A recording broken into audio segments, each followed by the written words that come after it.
সৰুতে পিতাই নাম থলে মাদৈ নামটো পিছে কামত নাহিল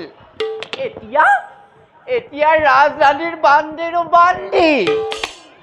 কাৰ কপালত কি লিখা থাকে কণা বিধাতাহে জানে দেই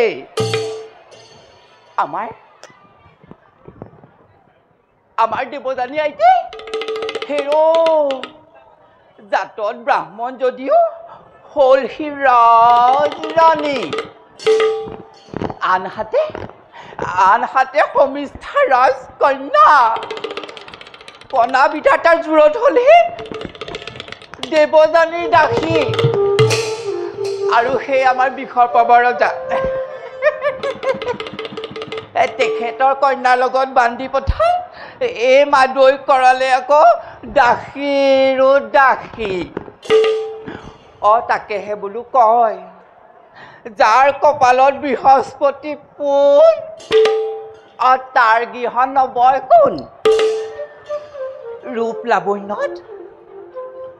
সমিষ্ঠা আইতি দেৱযানী আইতিতকৈ কিন্তু কম নহয় কৈ থলো নহলেনো কোনেও নজনাকে ৰাণী পাতেনে যজাতি ৰজনে দাসী সমিষ্ঠাক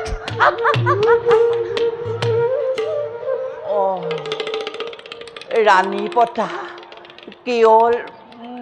মইহে জানো ডাঙৰকৈ ক'ব নোৱাৰি নহয় ডাঙৰকৈ ক'ব নোৱাৰি বেৰৰো কাণ আছে কৈহে গ'লো এতিয়া পিছে সমিষ্ঠা আইতি তিনিটি সন্তানৰ মাতৃ এইবোৰ কথা দেৱযানী আইতিক নজনাবৰ বাবে মাজে সময়ে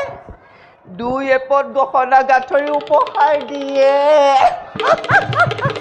মই বোলো নকওঁ কেলে কওঁ নকলেও যেতিয়া এইবোৰ উপহাৰ পাই থাকো কিয় কম বাৰু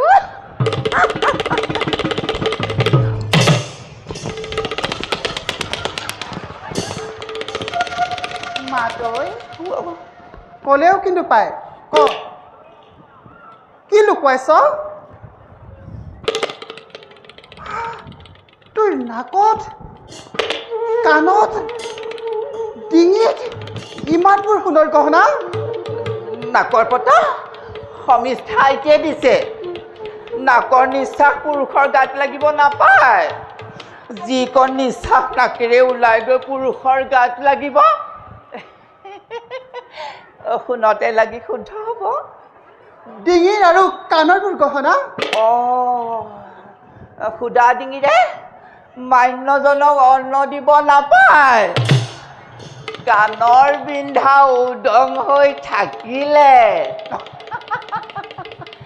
গৃহস্থী ঘৰৰ লখিমী উদং হয় মই জানিহে পিন্ধিছো কিয় পিন্ধিছ সেয়া সোধা নাই কোনে দিলে সত্য কৰি ক মহাৰাজা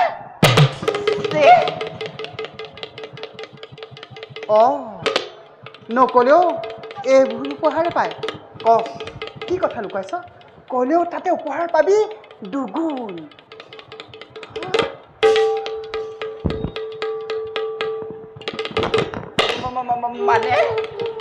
মানে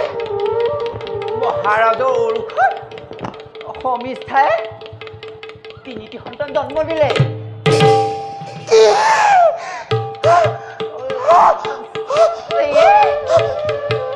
দেখিছানে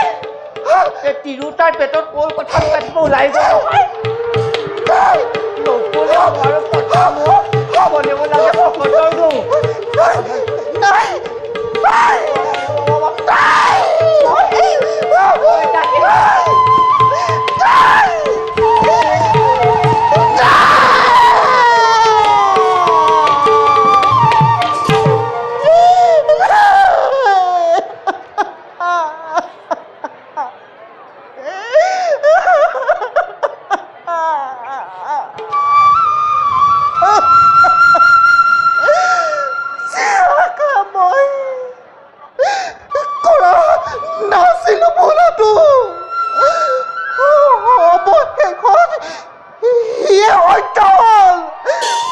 সমিষ্ট হ'ল আজি জনতে জীৱন সংগিনী পাপী অখি ঠিক তোৰ জীৱন দাবী হৈ তই কিয় কৰিলি এনে অপকৰ্ম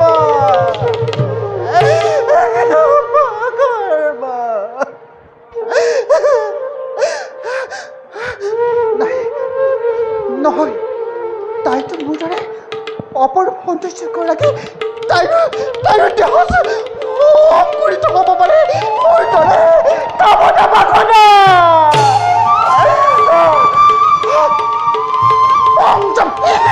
স্বামী মোৰ অতি নিৰ্লজ্জভাৱে জাগল